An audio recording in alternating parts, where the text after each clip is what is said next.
Hi everyone, today we are going to start objectives of current electricity. इसके MCQs अगर objectives आपको attempt करना है बेटा तो आपको इसकी थ्योरी पार्ट बहुत अच्छे से आना ज़रूरी है। तो चलिए हम स्टार्ट करते हैं बेटा। पहला ऑब्जेक्टिव है electric current is due to the motion of electrons. ये हम सभी को पता है, करंट इलेक्ट्रॉन्स के मोशन के कारण होगा। जिस डायरेक्शन में इलेक्ट्रॉन्स मोशन करेंगे उसी के अपोजिट डायरेक्शन में फ्लो होगा करंट। आफ्टर दैट, अगर आप किसी भी कंडक्टर का टेम्परेचर बढ़ाएंगे तो रेजिस्टेंस और रेजिस्टिविटी दोनों ही इंक्रीज होगी। याद रखिए, टेम्परेचर बढ़ाने पे कंडक्टर की बात चल रही है, रेजिस्टेंस और रेजिस्टिविटी इंक्रीज होगी। इसके बाद अगर हम बात करें, अगर आप किसी वायर को स्ट्रेच करें तो स्ट्रेचिंग करने से जो रेजिस्टेंस होता है वो इंक्रीज होता है n² टाइम्स। कितने टाइम्स? n² times. n² मतलब अगर मान लो आपने लेंथ को n टाइम्स कर दिया स्ट्रेच करके, तो जो रेजिस्टेंस होगा वो n² टाइम्स इंक्रीज होगा। अगर आपने लेंथ को डबल करा तो 2 का स्क्वायर मतलब 4, तो जो रेजिस्टेंस होगा बेटा वो 4 टाइम्स हो जाएगा।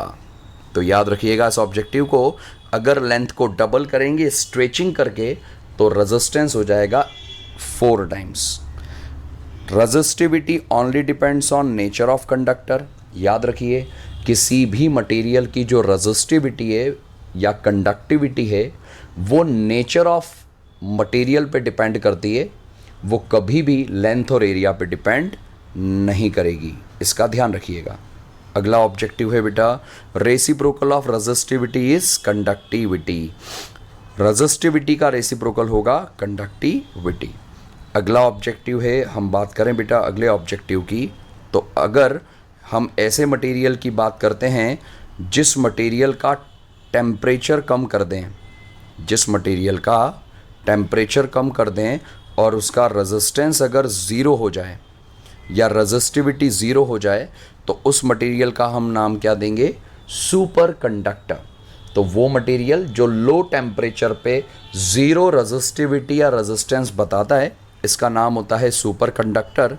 और वो लो टेम्परेचर जिस पे मटेरियल सुपर कंडक्टर बन जाए उसे कहते हैं क्रिटिकल टेम्परेचर। अब अगले दो ऑब्जेक्टिव बड़े काम के हैं। किरचॉफ्स का first law conservation of charge, जबकि second law conservation of energy पे बेस्ड है। First law conservation of charge और second law conservation of energy पे बेस्ड है। अगले ऑब्जेक्टिव की बात करेंगे, सेल का इंटरनल रेजिस्टेंस। जो भी सेल है उसका इंटरनल रेजिस्टेंस बेटा डिपेंड करता है एक तो nature of electrolyte, concentration of electrolyte, area of electrodes inside electrolyte और डिस्टेंस बिटवीन द इलेक्ट्रोड्स।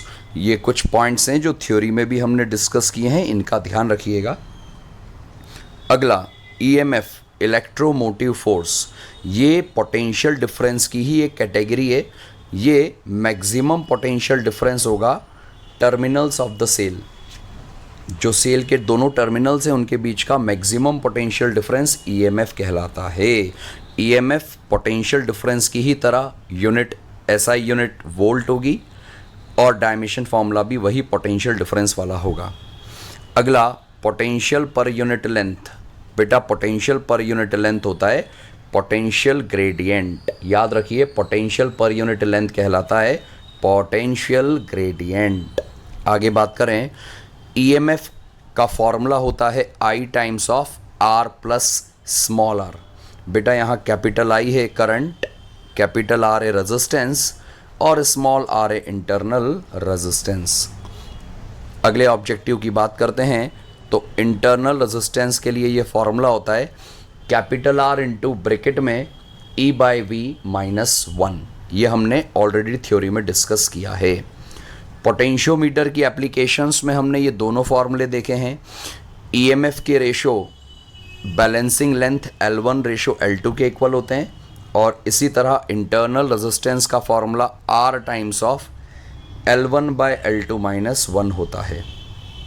अगला objective, potentiometer is also called ideal volt meter, क्योंकि ये परफेक्ट और सही रीडिंग बताता है, इसके लिए आइडियल वोल्ट मीटर कहा जाता है।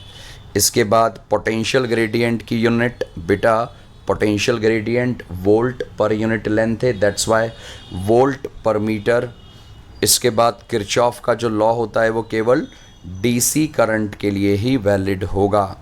याद रखिए, किरचॉफ के जो लॉ हैं वो वैलिड होंगे केवल डीसी करंट के लिए।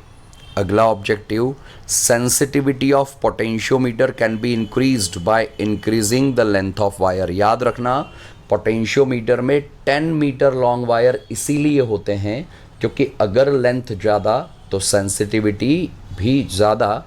याद रखना, पोटेंशियोमीटर की सेंसिटिविटी ज़्यादा रखना है तो वायर की लेंथ ज़्यादा और पोटेंशियल ग्रेडियंट कम, पोटेंशियल ग्रेडियंट कम। आगे बात करें, पोटेंशियोमीटर ज़्यादा सेंसिटिव होगा जब ये स्मॉल पोटेंशियल डिफरेंस को भी एक्यूरेटली मेज़र करे, when it measure small potential difference accurately. इसके बाद बेटा EMF of the cell, potentiometer में पढ़ा था potential gradient into balancing length, ये काफ़ी सिंपल और आसान बात है। इसके बाद ये रिपीट हो रहा है, Kirchhoff first law, conservation of charge. Unit of conductance, बेटा रेजिस्टेंस की यूनिट ओम, तो कंडक्टेंस की यूनिट होगी बेटा म्हो, MHO। इसके बाद ये तीनों ऑब्जेक्टिव्स डायमेंशनल फार्मूला से रिलेटेड ज़रूर याद करके जाना, या तो फॉर्मूले रट लो या निकालने का तरीका हमने किया था डिस्कस, वो कर लेना। किस किस के डायमेंशन फॉर्मूले, रेजिस्टेंस का, रेजिस्टिविटी का और कंडक्टिविटी, ये तीनों बहुत इंपॉर्टेंट हैं।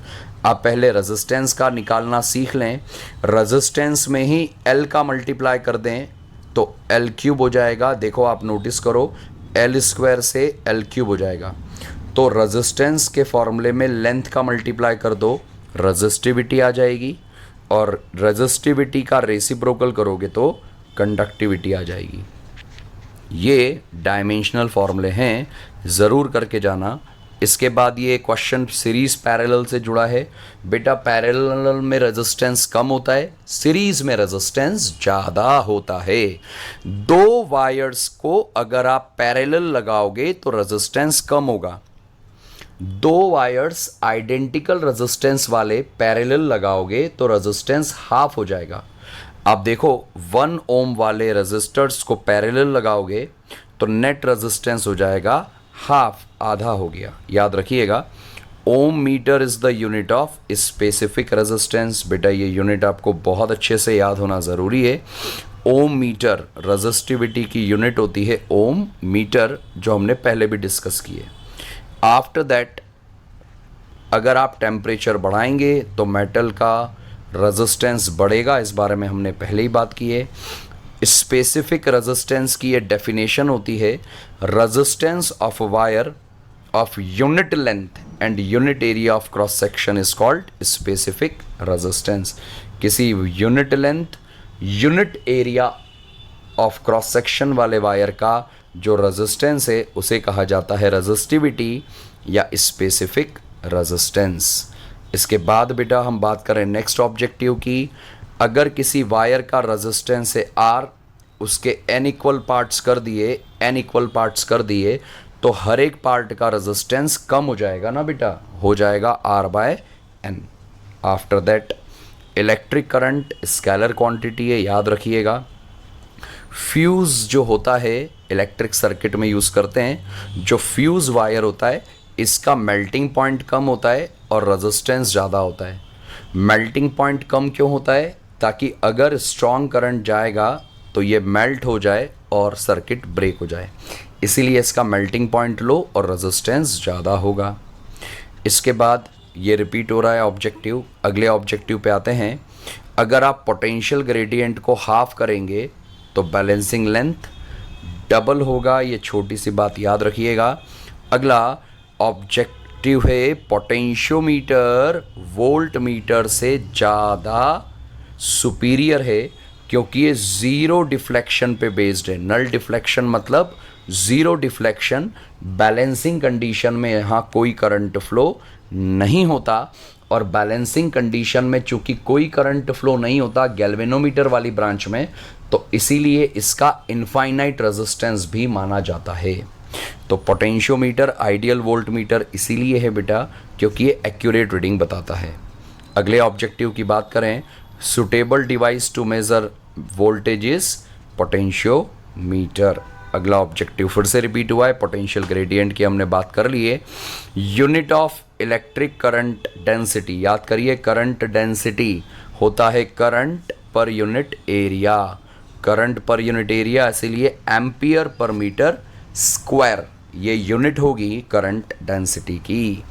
सुपर कंडक्टर अगला ऑब्जेक्टिव बेटा, सुपर कंडक्टर जो है इसकी रेजिस्टिविटी इनफाइनाइट, तो कंडक्टिविटी अगर मैं बात कर रहा हूँ सुपर कंडक्टर की तो इसकी रेजिस्टिविटी होगी ज़ीरो, रेजिस्टेंस होगा ज़ीरो, इसीलिए इसकी कंडक्टिविटी और कंडक्टेंस दोनों हो जाएंगे इनफाइनाइट, दोनों हो जाएंगे इनफाइनाइट। तो याद रखना वो क्या पूछ रहे हैं, रेजिस्टिविटी पूछेंगे तो ज़ीरो, कंडक्टिविटी पूछेंगे तो इनफाइनाइट।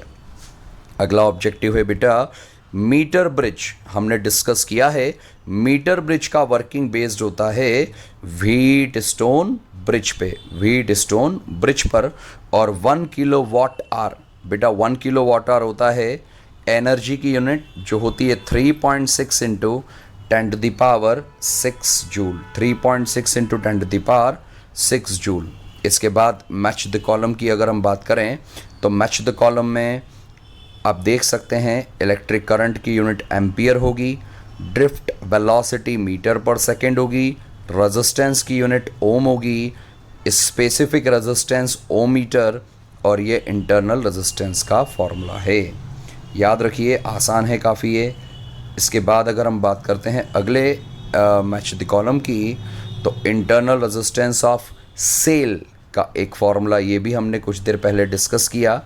सीरीज़ कॉम्बिनेशन जो होता है सेल का, उसमें करंट की ये इक्वेशन कैसे आती है, ईएमएफ ऐड हो जाता है, टोटल एन ई होगा और अपॉन में total resistance N R plus are,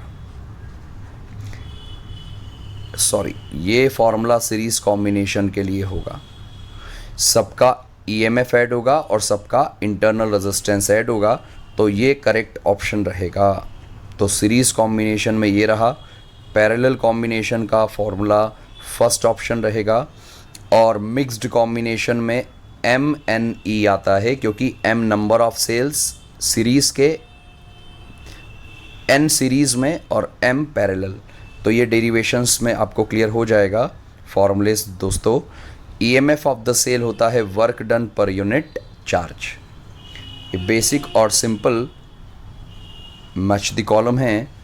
after that अगर हम बात करते हैं अगले ऑब्जेक्टिव की, अगले मैच द कॉलम की, तो अगले मैच द कॉलम में आप ध्यान दें प्रिंसिपल ऑफ व्हीटस्टोन ब्रिज किस पे बेस्ड होता है, meter bridge, Kirchhoff first law conservation of charge, Kirchhoff second law conservation of energy, junction diode is a non ohmic conductor. बेटा junction diode is a non ohmic conductor क्योंकि ये semiconductor है, ohm's law को follow नहीं करता, that's why.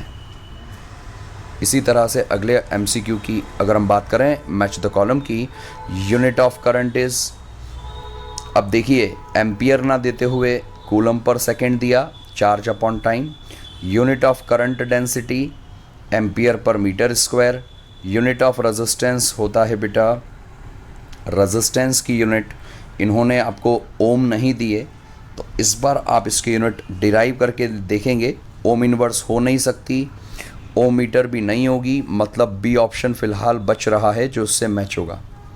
इसके बाद unit of specific resistance की यूनिट होगी ओम इंटू मीटर, और यूनिट ऑफ कंडक्टेंस होगी ओम इनवर्स। तो इस तरह से आप मैच द कॉलम्स जो हैं इनको कर सकते हैं। ये वो एमसीक्यूज़ हैं बेटा जो आपको बहुत बहुत बहुत अच्छे से प्रिपेयर करना है। थ्योरी अच्छे से हो गई तो एमसीक्यूज़ में दिक्कत नहीं होगी। आप इन सभी ऑब्जेक्टिव्स को पढ़ के समझ के फिर से एक बार रिवाइज़ करें और बिना देखे लिख कर याद करें।